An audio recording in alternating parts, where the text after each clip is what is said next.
Dear students, अस्सलाम वालेकुम। आज बायोलॉजी लेक्चर सीरीज़ में एक नए लेक्चर, नए टॉपिक के साथ हम आमने सामने हैं। उम्मीद है कि आप लोग इन लेक्चर से खूब मुस्तफ़ीद हो रहे होंगे। इस लेक्चर को मज़ीद आगे बढ़ाने से पहले कुछ बातें जो हर बार की जाती हैं और आप लोगों को भी ज़हन नशीं हो गई होंगी कि वो स्टूडेंट्स जो इस चैनल पे नए हैं, कुछ देर उनको दी जाती है, किस लिए कि वो चैनल को सब्सक्राइब करें, बेल आइकन को प्रेस करें ताकि नई आने वाली वीडियोस उन तक पहुंचती रहें। और इसके साथ साथ अगर ये वीडियोस आपको वाकई सही मानों में मुस्तफ़ीद कर रही हैं तो आपको चाहिए कि वीडियोस को लाइक भी करें। तो स्टूडेंट्स, बग़ैर किसी ताख़ीर के लेक्चर को मज़ीद आगे जाने दिया जाए। हम बात कर रहे थे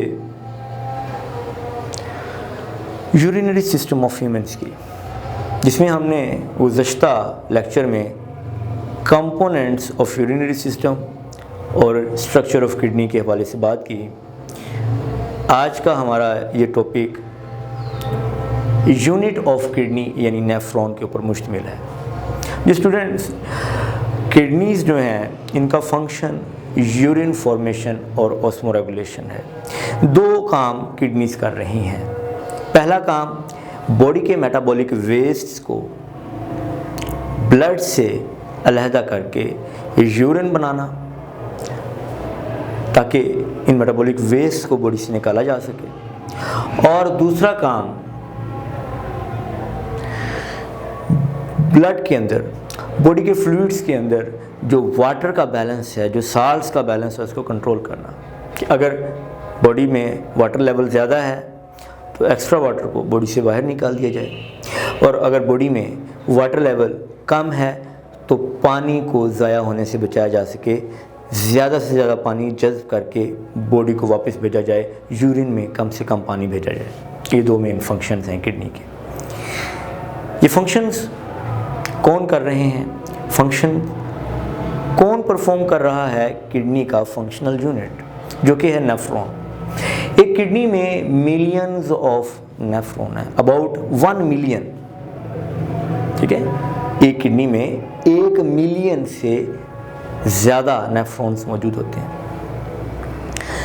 ये नेफ्रॉन्स दो तरह से तरतीब दिए गए हैं।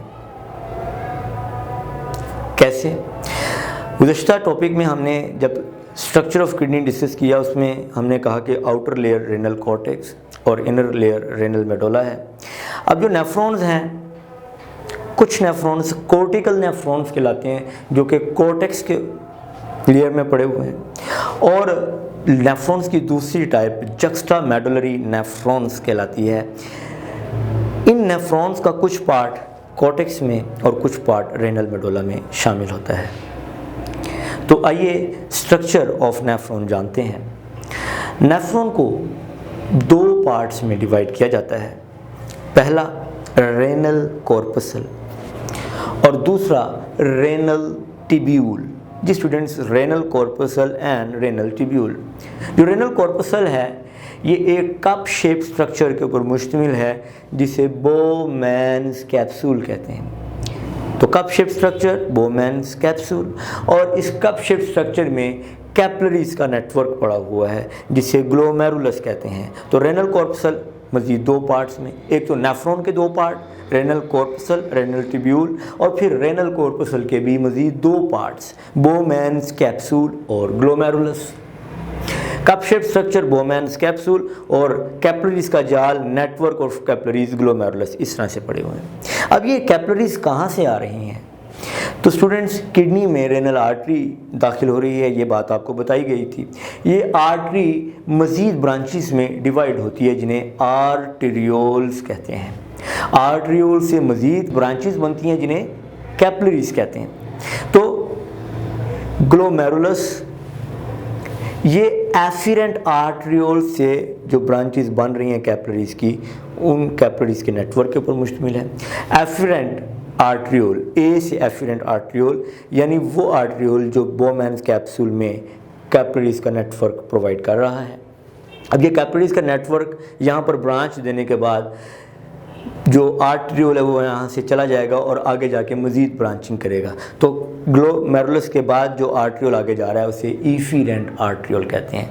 ए से एफिरेंट आर्टरियोल आया, कैपिलरीज बनाई, और ई एग्जिट से आपने याद रखना है इफिरेंट आर्टरियोल जो बोमैन्स कैप्सूल में ब्लड सप्लाई देने के बाद जा रहा है। अभी जो इफिरेंट आर्टरियोल है ये मज़ीद ब्रांचेस बनाएगा रेनल ट्यूब्यूल में, जो कि आपको आगे जाके बताई जाएंगी। तो उम्मीद है आपको नेफ्रॉन का पहला पार्ट रेनल कॉर्पसल समझ में आ गया है। तो रेनल कॉर्पसल के बाद दूसरा पार्ट रेनल। अब आप लोग सोच रहे होंगे कि हर जगह पे वर्ड रेनल रेनल आ रहा है। पिछला जो टॉपिक था उसमें renal cortex, renal medulla, renal artery, renal vein. तो ये रेनल क्या है? रेनल का वर्ड किडनी के लिए बोला जाता है, रिलेटेड टू किडनी। तो रेनल कॉर्पसल और फिर रेनल ट्यूब्यूल। ये रेनल ट्यूब्यूल जो है इसमें पहला पार्ट प्रॉक्सिमल कॉन्वोल्यूटेड ट्यूब्यूल, दूसरा पार्ट लूप ऑफ हेनले और तीसरा पार्ट डिस्टल कॉन्वोल्यूटेड ट्यूब्यूल शामिल है। रेनल कॉर्पसल हमने डिस्कस किया, बात हम कर रहे हैं रेनल ट्यूब्यूल की। रेनल ट्यूब्यूल में पहला पार्ट प्रॉक्सिमल कॉन्वोल्यूटेड ट्यूब्यूल। अब इसके नाम के ऊपर थोड़ा सा जहन पे जोर देते हैं। पहला वर्ड है प्रॉक्सिमल, दूसरा कॉन्वोल्यूटेड और तीसरा ट्यूब्यूल। जी स्टूडेंट्स, प्रॉक्सिमल का वर्ड है करीब वाला। प्रॉक्सिमल का मतलब करीब वाला, यानी रेनल ट्यूब्यूल का वो पार्ट जो रेनल कॉर्पसल के करीब है। तो प्रॉक्सिमल के बाद दूसरा वर्ड है कॉन्वोल्यूटेड यानी कि जो इस तरह से बल्क आ रहा है, और ट्यूब्यूल का मतलब है नाली। बात समझ आ गई भाई? तो प्रॉक्सिमल कॉन्वोल्यूटेड ट्यूब्यूल यानी ऐसी नाली जो कॉन्वोल्यूटेड है, बल्क आ रही है और रेनल कॉर्पसल के करीब है। अब जो प्रॉक्सिमल कॉन्वोल्यूटेड ट्यूब्यूल है इसके गिर्द भी जो है वो कैपिलरीज का जाल बिछा हुआ है जो कि इफिरेंट आर्टरियोल लेके आ रहा है। रेनल ट्यूब्यूल का दूसरा पार्ट लूप ऑफ हेनले, इस तरह का स्ट्रक्चर है। ये स्ट्रक्चर लूप है। अब इस लूप में ट्यूब्यूल जो है वो नीचे की जानिब जा रहा है, इसके लिए वर्ड बोला गया है डिसेंडिंग।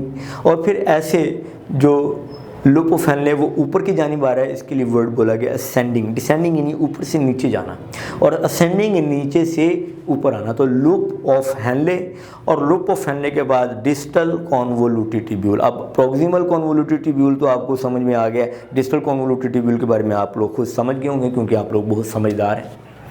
तो डिस्टल कॉन्वोल्यूटेड ट्यूब्यूल, डिस्टल यानी कि दूर वाला, यानी वो हिस्सा जो रेनल कॉर्पसल से दूर है।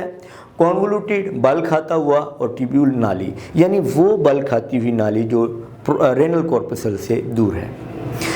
तो इसके बाद जो अगला स्ट्रक्चर है वो कलेक्टिंग डक्ट है। नेफ्रॉन का जो स्ट्रक्चर था वो हमने कंप्लीट डिस्कस किया।